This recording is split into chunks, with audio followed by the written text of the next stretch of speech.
Hello everybody, welcome back to Creation Myths. Today we are going to cover a creation trick, and that trick is Darwinism. What do I mean by Darwinism as a creation trick? Well, a lot of creationists seem to really like talking about Darwinism. For example, Darwinism has corrupted science itself. The Darwinist wants to say, does Darwinian process actually work?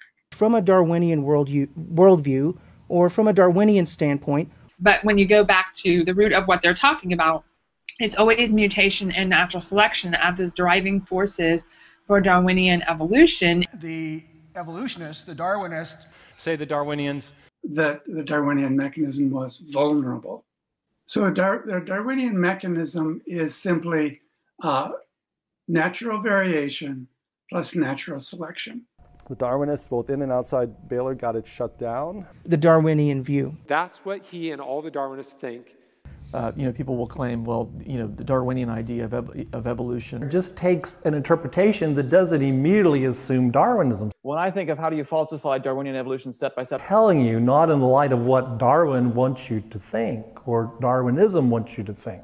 This is simply missing from Darwinian theory. it does present a problem for Darwinism, but a Darwinist... What's the problem here? Well, let's talk about what Darwinism actually is. In 1859, Charles Darwin published On the Origin of Species, which was kind of the beginning of the field of evolutionary biology, and since then there have been a ton of developments in that field. So Darwinism refers to evolutionary theory as Charles Darwin presented it. So that is, you have populations.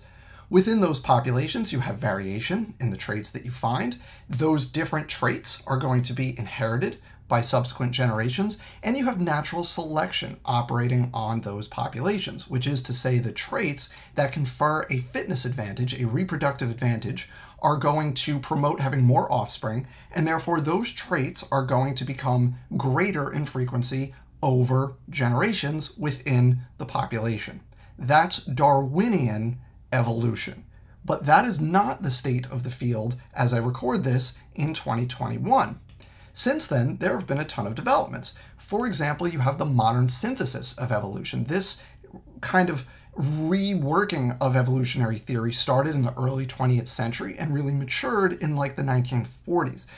So this is where you have the field, the emerging fields of genetics, population genetics, and paleontology being applied, taking those concepts and applying them to Darwinian evolution. So you have like the genetic basis for inheritance and mutations as a mechanism that drives variation.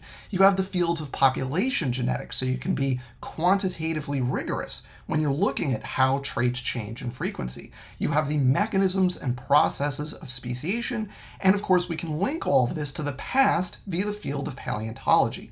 That's all the modern synthesis of evolution, which encompasses Darwinian evolution, but then includes a bunch of new things. Since then, we've continued to develop the field of evolution because even though it's called the modern synthesis, it was only modern for like the 1940s. By the 1960s, it was already out of date. So now we have what I like to call the integrated synthesis. This includes a bunch of new developments from like the second half of the 20th century onwards.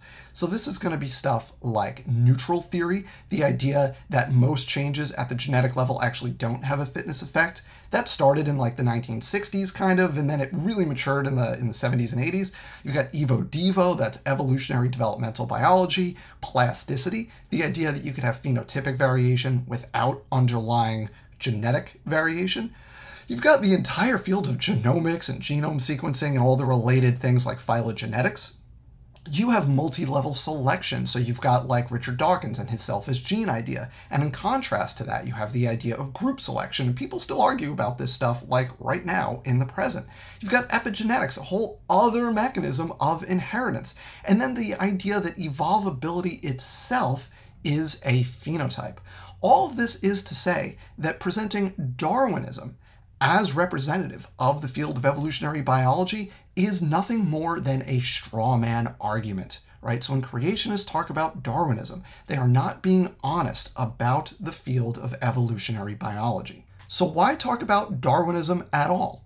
Because creationism and promoting creationism is not about accurately representing evolutionary theory. it's about PR, and it's about marketing. And if you don't trust me, take it from Dr. Nathaniel Jeanson when he explains why he named his 2017 book, why the title of that book is Replacing Darwin. Take a listen. What I do in the book is not deal with 1859 science per se. I try to deal with 1859 as it's appropriate historically, but evolution in its current form, Darwin is a brand name. So you've got to put something in the title that catches people's attention.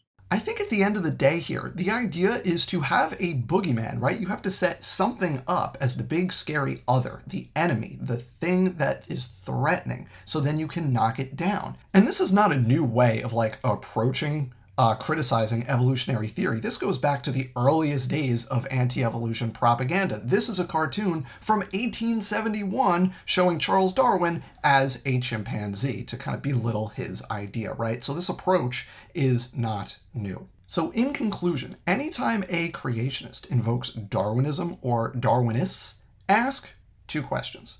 First, what is Darwinism? Can that person even define the thing they're talking about? And second, is modern evolutionary theory Darwinism? The obvious answer to that second question is no. So a follow-up question is that since Darwinism isn't relevant to evolutionary theory in the 21st century, right? It's a tiny part of it, but we've moved on. There's a whole lot of new stuff that is non-Darwinian in evolutionary theory as it exists in 2021.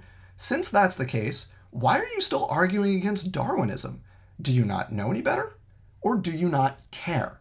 And I think for most professional creationists, like the ones I showed at the beginning, I think they don't care. I think they know they're arguing against a straw man, but it's good strategy to do so. I think, along with many Darwinists who say this, I think that almost all of those other mechanisms are pretty much Darwinian anyway. And that's why we see lots of creationists talking about a set of ideas that are from the 1860s. So that is the creation trick of using Darwinism to represent all of modern evolutionary theory. Thank you for watching. I hope you enjoyed. If you like what I do, please subscribe and share it with other people, and don't get fooled.